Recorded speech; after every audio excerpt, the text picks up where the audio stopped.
So my dear beautiful students, আজকে আমরা করব এই কোয়েশনটা। একটি বর্গের বাহুর দৈর্ঘ্য দ্বিগুণ হলে তার ক্ষেত্রফল কত গুণ বৃদ্ধি পাবে? প্রশ্নটা খেয়াল করতে হবে। একটি বর্গের বাহুর দৈর্ঘ্য দ্বিগুণ হলে তার ক্ষেত্রফল কত গুণ, এতটুকু নয় কিন্তু, কত গুণ বৃদ্ধি পাবে, এই জিনিসটা মাথায় রাখতে হবে। ওকে, তাহলে আমরা একটু দেখে নিই আমরা কি জানি। আমরা জানি যে বর্গক্ষেত্রের ক্ষেত্রফল হচ্ছে বাহু স্কোয়ার, অথবা এটাকে কি লেখা যায়, বাহু গুণ বাহু। আমি যদি কোনো বর্গক্ষেত্রের বাহুকে এ ধরি, তাহলে তার ক্ষেত্রফল কি হবে? নিঃসন্দেহে এ স্কোয়ার। এটা ছিল প্রাথমিক বাহু এবং প্রাথমিক কি ক্ষেত্রফল। এখন প্রশ্নে বলা আছে যদি দৈর্ঘ্য দ্বিগুণ হয়, তাহলে আমি প্রথমে ধরছিলাম এ ছিল 1 গুণ, এখন যদি দ্বিগুণ হয় তাহলে আমি কি ধরবো?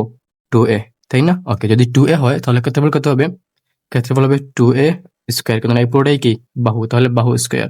সো 2a স্কোয়ারকে I can write 4a square. Okay, এখন পার্থক্য কি হইলো?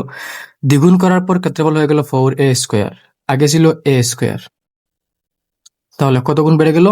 4a স্কোয়ার থেকে একটা স্কোয়ার বাদ গেলে থাকবে 3a স্কোয়ার। 3 কি? 3 হচ্ছে 3, আর a স্কোয়ার কি? a স্কোয়ার হচ্ছে প্রাথমিক ক্ষেত্রফল, তাহলে আমি এখানে লিখে দিব প্রাথমিক ক্ষেত্রফল। তাহলে কত গুণ বেড়ে গেল? 3 গুণ। দেখো তো অপশনে 3 গুণ আছে কিনা। ক নম্বর 2 গুণ, ক নম্বর 4 গুণ, গ নম্বর 8 গুণ, এন্ড ঘ নম্বর হচ্ছে 6 গুণ। অর্থাৎ এই কোয়েশ্চেন সঠিক উত্তরটা নাই। তাহলে উমর দিয়ে আমরা সঠিক উত্তর কি লিখবো? 3 গুণ। তোমাকে যদি বলতো একটি বর্গের বাহুর দৈর্ঘ্য দ্বিগুণ হলে তার ক্ষেত্রফল কত গুণ হবে, কত গুণ হবে, যদি এটা কেটে দেওয়া হতো, এখানে যদি বলতো কত গুণ হবে, তো আমরা কি করতাম? নিঃসন্দেহে যে আমরা এখানে পেয়েছি 4a স্কোয়ার, আমরা 4 গুণ লিখে দিতাম। বুঝছো বাচ্চারা? একটু খেয়াল রাখতে হবে। ধন্যবাদ।